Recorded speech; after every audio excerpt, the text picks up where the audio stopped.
আমি দুটো বিষয়ে কথা বলবো, খুব মনোযোগ দিয়ে শুনবেন এবং যেভাবে সম্ভব এটা বাংলাদেশিদের মাঝখানে ছড়িয়ে দেবেন, বিশেষ করে ছাত্রীদের মাঝখানে। প্রথম কথা হচ্ছে, কারফিউ বাংলাদেশে বহু হয়েছে আগে। কারফিউটা এখানে কোনো বিষয় নয়। বাংলাদেশের স্বাধীনতা যুদ্ধ থেকে আরম্ভ করে পরবর্তীতে 90-এর এরশাদ পতনের সময়ও কিন্তু কারফিউ জারি হয়েছে। কারফিউ দিয়ে কিন্তু কোনোদিন কোনো অত্যাচারী সরকারের পতনকে থামানো যায় নাই, এবং এমনকি 2007-8 সালেও কিন্তু কারফিউ জারি হয়েছে। তখনও কিন্তু সেনাবাহিনীর অফিসারদের কিছু বলস ছিল, কারণ যেভাবেই হোক, নাটকীয়ভাবেই হোক, রাজনৈতিক তথাকথিত নেতাদেরকে এবং চোর বদমাশদেরকে কিন্তু জেলে ভরেছিল। কিন্তু এখন তো সেনাবাহিনী অফিসারদের কোনো বিচিই নেই, বলসই নেই।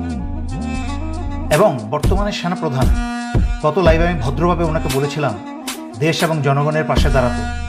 যদি উনি জরুরি অবস্থা জারি করতেন তাহলে সেটা দেশ এবং জনগণের পক্ষে হতো, কারণ জরুরি অবস্থা জারি করা মানে হচ্ছে স্বৈরাচারী শেখ হাসিনা আর ক্ষমতা নাই।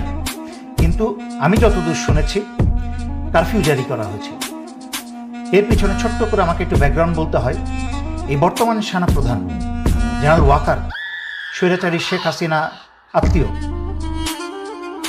তার কিন্তু লেফটেন্যান্ট কর্নেল হওয়ার যোগ্যতা ছিল না।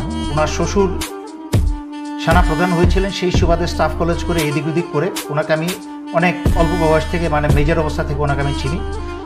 সাদা মানুষ ছিলেন, তেমন কোনো ব্রেইনওয়ালা মানুষ না। কারফিউ দিয়ে বর্তমানের বাংলাদেশের ভয়ঙ্কর পরিস্থিতি থেকে দেশকে সামাল দেওয়ার মতো ক্ষমতা এবং যোগ্যতা কোনোটাই ওনার নাই। আমি অবাক হচ্ছি যে ওনার সেই যোগ্যতা না থাকতে পারে, কিন্তু বাংলাদেশের অন্যান্য ডিভিশন কমান্ডার এবং জেনারেল যারা আছেন তাদেরকে তো বেশিরভাগই আমি চিনি। ওনারা কি করছেন? ওনারা কি আঙুল চুষছেন? ওনাদের অনেকেই তো আমি জানি যে প্রফেশনাল মেরিট আছে, যোগ্যতা আছে। সাহসিকতা না থাকতে পারে। তারা তো এই সেনাপ্রধানকে বলতে পারতো যে আপনি জনগণের বিরুদ্ধে যাবেন না। কিন্তু যেই জিনিসটার আমি ভয় পাচ্ছিলাম সেটাই হলো।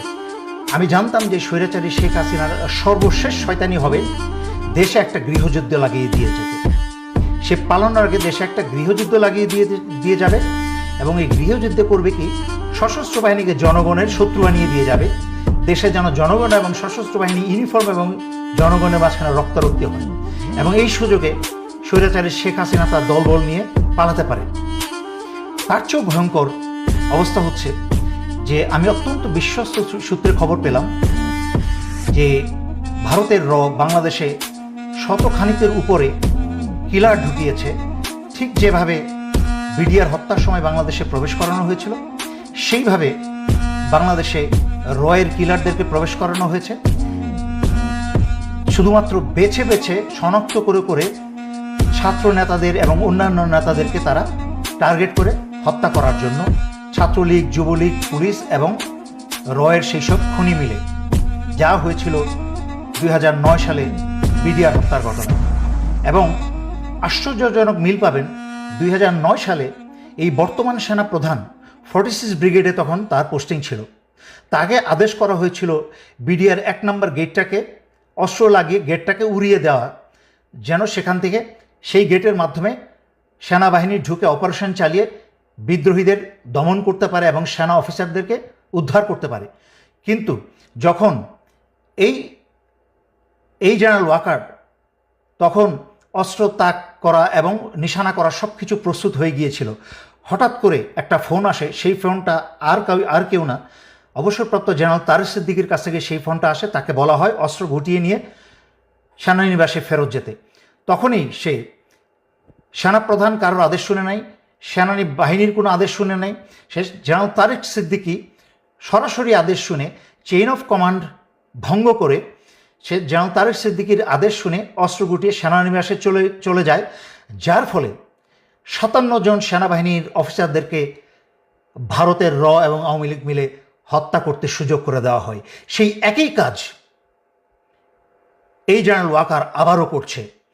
ভারতের কে যুবলীগ এবং ছাত্রলীগ এবং গোপালী পুলিশদেরকে ব্যবস্থা করে দিচ্ছে বাংলাদেশের মেধাবী ছাত্রদের এবং বাংলাদেশের অন্যান্য আন্দোলনরত যারা চিহ্নিত ছাত্রছাত্রী তাদেরকে হত্যা করার জন্য। আমি সেনাবাহিনীর সকল সদস্যের উদ্দেশ্যে বলছি, প্রথমেই সেনাবাহিনীর সদস্যের উদ্দেশ্যে বলছি, তারপরে বলবো জনগণের উদ্দেশ্যে। সেনাবাহিনীর সকল সদস্যের উদ্দেশ্যে বলছি, আপনারা দয়া করে ভুলেও এই ফাঁদে পা দিবেন না। আপনারা আদেশ অমান্য করুন, কারণ আপনাদেরকে সারা দুনিয়ার সামনে জনগণের শত্রু বানানো হচ্ছে। রয়ের কিলাররা বাংলাদেশ সেনাবাহিনীর ইউনিফর্ম পরে যেইভাবে বিডিআর হত্যার সময় ভারতের রয়ের কিলাররা বিডিআর ইউনিফর্ম পরে বাংলাদেশ সেনাবাহিনীর 57 জন অফিসার হত্যা করেছিল, ঠিক একইভাবে রয়ের কিলাররা বাংলাদেশ সেনাবাহিনীর ইউনিফর্ম পরে বাংলাদেশের ছাত্র জনতা হত্যা করবে। হাসিনা যেন এবং ভারত যেন তার দোষ বাংলাদেশ সশস্ত্র বাহিনীর উপর চাপাতে পারে। এর কারণ আমি অনেক লাইভে আগে ব্যাখ্যা করেছি। স্বৈরাচারী শেখ হাসিনা রাজনীতিতে এসেই ছিল তার বাবা এবং পরিবারের হত্যার প্রতিশোধ নিতে, এবং সংবাদ মাধ্যমে এবং জনগণের সামনে বহু মানুষকে সাক্ষী রেখে, বিবিসিকে সাক্ষী রেখে সে বলেছিল যে রাজনীতিতে ফিরেই এসেছে তার পরিবারের হত্যার প্রতিশোধ নিতে, এবং সশস্ত্র বাহিনীকে, বিশেষ করে সেনাবাহিনীকে সে ধ্বংস করে ছাড়বে। তাই আমি আপনাদেরকে স্মরণ করিয়ে দিচ্ছি শয়তানের পথ থেকে দূরে ফিরে আসতে এবং নিজের বিবেককে কাজে লাগাতে, নিজের দেশের জনগণের উপরে নিজে তো দূরের কথা অন্য কাউকে অস্ত্র চালানোর সুযোগ দিবেন না।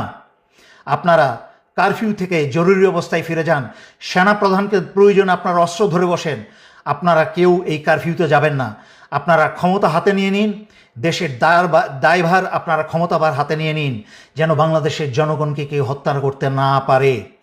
আমি আবারও স্মরণ করিয়ে দিচ্ছি, ভারত এবং আওয়ামী লীগ তথা শেখ হাসিনা মিলে জনগণকে হত্যা করে সেই দায়ভার আপনাদের উপর আজীবনের জন্য চাপিয়ে দিবে।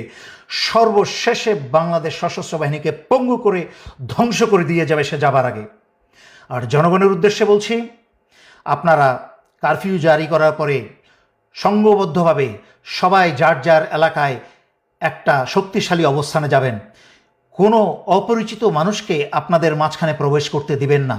যখনই কোনো অপরিচিত ব্যক্তি আপনাদের দিকে অগ্রসর হবে, যেহেতু কারফিউ জারি করা হয়েছে, আপনার উন্মুক্ত রাস্তাঘাটে থাকার কথা না, কিন্তু কারোর আপনার ঘরে ঘরে অফিসে আদালতে যাওয়ার কথা না। যদি কেউ আপনাদের ঘরে অফিসে আদালতে অনুপ্রবেশ করার চেষ্টা করে, আপনাদের হাতে পাথর, ইট, অস্ত্র, আগুন, তেল যা আছে তাদেরকে ছুঁড়ে মারবেন, কিন্তু তাদের কাউকে আপনাদের কাছে আসতে দেবেন না। বাংলাদেশ একটা ভয়ঙ্কর সময় অতিবাহিত করছে। আমরা অতীতে এরকম ভয়ঙ্কর সময় অতিবাহিত করেছি। 1971 সালে যখন কোনো যোগাযোগ মাধ্যম ছিল না, যখন রেডিওতে কান পেতে খবর পেতে হতো, যখন একটা মানুষ থেকে আরেকটা মানুষের মাধ্যমে খবর যেত অনেক দিন পরে, সেই সময় যখন পাকিস্তানি হানাদাররা বাংলাদেশিদের হত্যা করে চলেছিল, তখনও কিন্তু সেই অবস্থা থেকে বীর বাংলাদেশিরা উত্তরণ করে বাংলাদেশকে স্বাধীন করেছে। এর পরবর্তীতে 1990-এ স্বৈরাচারী এরশাদের বিরুদ্ধে আন্দোলনকেও তখনও কিন্তু কারফিউ জারি করা হয়েছিল, কিন্তু স্বৈরাচারের পতন ঠেকিয়ে রাখা যায় নাই। কিন্তু তখন ভারত থেকে এরশাদ যত খারাপই ছিল, কিন্তু ভারত থেকে কাউকে এনে বাংলাদেশিতে হত্যা করার জন্য আনে নাই। এই কুৎসিত পিচাচ শুধুমাত্র হাসিনার পক্ষেই সম্ভব। এই চরিত্রহীন কুৎসিত মহিলা, তাকে এবং তার আওয়ামী লীগকে যেখানে পাবেন আপনারা ধ্বংস করবেন, এবং তার পুলিশকে।